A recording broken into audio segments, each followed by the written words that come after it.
There's so much juice in there. It's a habanero. It's not a jalapeno. It's the hottest pepper on earth. Oh my God. It's burning. It's burning.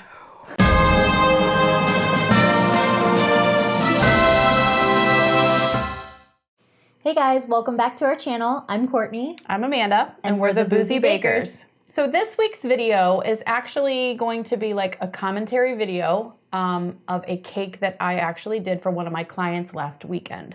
It is the cutest little mini princess cake, like a two-tiered princess cake, but just a miniature version. It was so cute. Cool. It was for a sweet 13 birthday party. Oh, so cute. we're just going to walk you through exactly how I did that cake. Perfect. And then we normally do a drink pairing with a cake, but I thought, let's just go all out with this one. What could be more opposite than a sweet little princess cake paired with the spiciest beverage I could come up with, which this week happens to be a habanero pineapple mule. I am nervous. I'm very nervous about this drink. So completely made this one up. The recipes originally called for jalapenos. I went to the store. I don't know if they're just like not in season, or I don't know how produce or anything else that involves food or cooking works, but they weren't there. So I was like, okay, well, what do? They had like chili peppers, and I was like, that doesn't sound as good. So I stumbled across these. So you decided to get habaneros. And I figured, let's do that. One of the hottest peppers around. Because I have had habanero pineapple salsa at restaurants before, and it is freaking delicious. So I was like, these flavors go well together, so let's try it. So, I'm nervous. First thing we are going to do, slightly different than your typical mule recipe, but I am going to go ahead and muddle these 4 little pieces of habaneros. 4 little pieces. Yep, little pieces. Are the devil. And we're going to add some simple syrup with it just to give me something to muddle with and to maybe block out some of the spice, but probably not. The lava that's going to come out of these. Yeah, whatever. It'll be fine. I'm going to grab this. Okay, so we're just going to muddle those. That's the wrong hand. I can't do it with that hand. Okay. I don't get you and your left-right-handed. I know. That's so funny. Okay, that's very pretty smushed up. Oh my gosh, in there. I can smell them already. They smell like fire. Ooh, okay. Ooh. Oh, burns.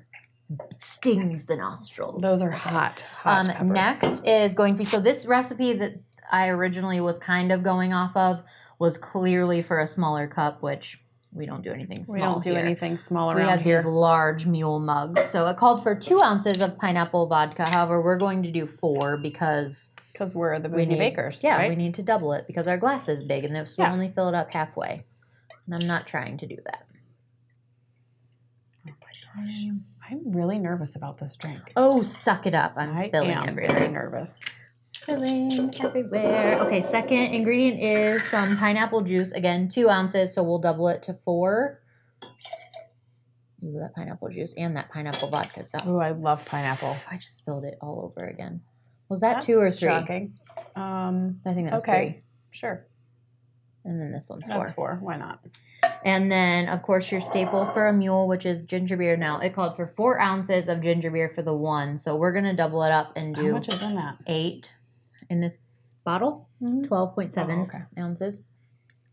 So, ooh, fizzy. That's 1.5. You're really making a mess. Shut up. 3, 6. Oh, wait, I shouldn't do that because then I'll have to flip it this way and it'll spill. Let me switch my... And then this is 1 and 2. Okay. Also, I forgot to put ice in. Let's grab that now. Okay. Ooh. Amanda's is already... real. Yeah, Amanda's is already made.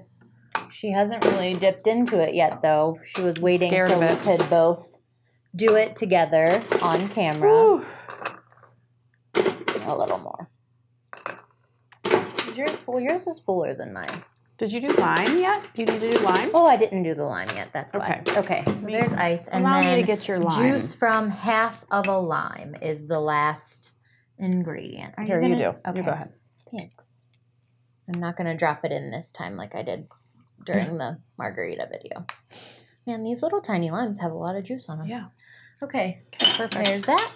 And I will give this it a little stir.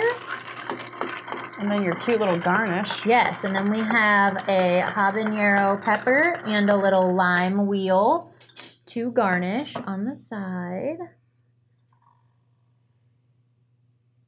Perfect. And there you have it. Habanero. Habanero lime. Pineapple. Pineapple. Mule. Oh yeah, I guess it's not really habanero lime. Just Habanero, pineapple, mule. with some lime. Mule. Oh. Cheers. Here goes nothing. Drink from this side. Oh, I see all the seeds floating. I'm very nervous. Oh, God, I'm super nervous. Ooh. It's really good. Oh. Oh. Oh, that's a deep burn. Oh, I told you. It hits you. It hits you. Oh my God, I'm on fire. The flavor's so good, but my throat hurts so bad. I'm on fire. Oh my God, it's like burning all the way down here. I can feel it. I'm on fire. I can feel it. The flavor's very good, Oh though. my God. The flavor's so good. Okay, guys. Well, You gotta this suck it up and do it again. This one's not for the faint of heart, but it's actually really delicious if you can get past the flavor. The burning inferno Whoa, there of it is. death that happens There it down your is. throat. Holy. We're going to get all these drinks and ingredients cleared Whew. up, and then we'll get right into our commentary of the multi-tiered princess cake. We'll be right back. All right, guys, let's get this princess cake video started. Okay, so I have my cake crumb coated and chilled as always. And now I'm just making, I'm piping some pink rosettes around the base of this cake. And what I'm going to do, it's a hot one. It's a hot MFer. So I've started with a slightly darker pink on the first go around with my rosettes. So now I'm going in and I'm adding a little bit of white icing. So I'm going to make it slightly lighter because we're going to have that ombre effect. So where it goes from dark to light.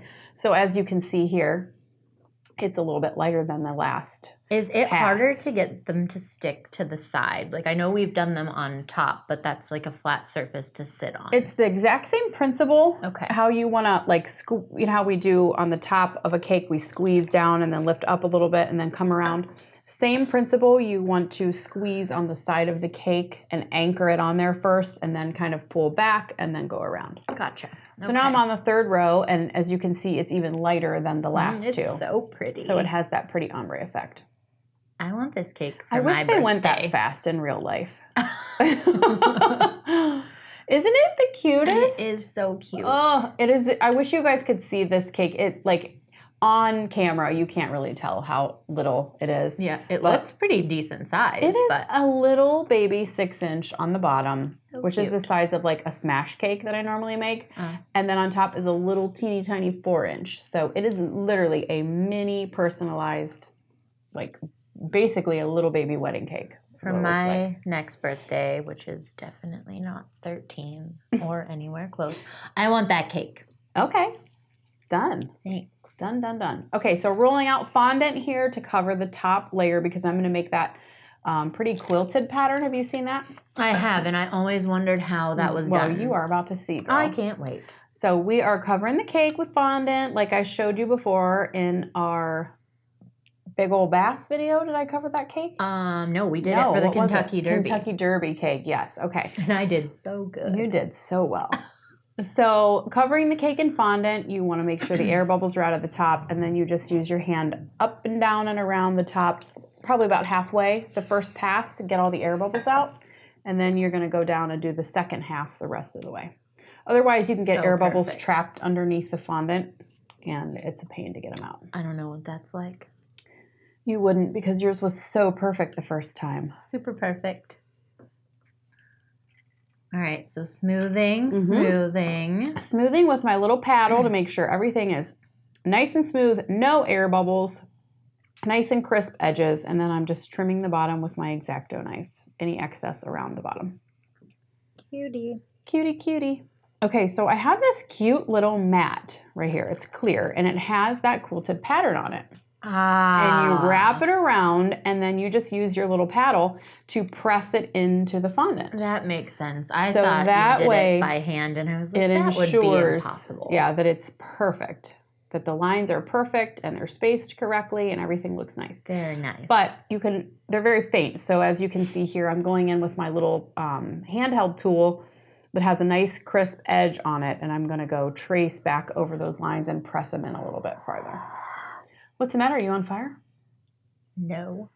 Why? It's almost like you're drinking a habanero flavored drink. I don't know what you're talking about. Yeah. Okay, maybe it was not the best decision to make. It was the worst decision you ever made. They were out of jalapenos. I didn't know what to do. Well, then we leave them out. We omit it. It was already planned. Because it had to happen. This is ridiculous. Stop being a baby. I feel like I'm pregnant again with the heartburn I'm having right now. Holy Okay, so back to the original base cake with the rosettes. We're going to stack this little baby on top of the bottom.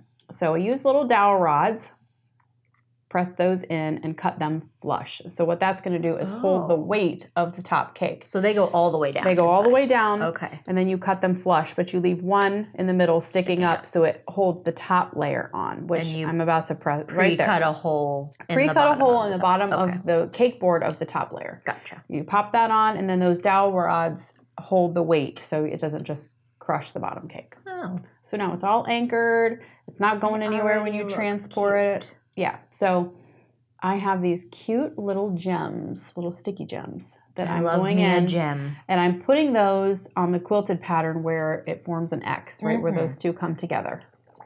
Stick in a little gem. Super cute. Just to give it that little extra. This is very princessy, and I like it. I know. It's very girly and very feminine, and I love this cake so much. This is just making me want it. I love this cake 1,000% more than I love this drink.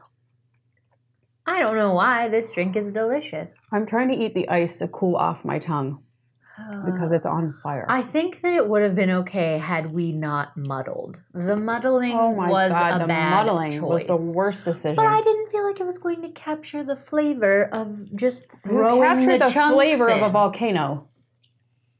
It's like drinking lava. Some people might like it. My throat is...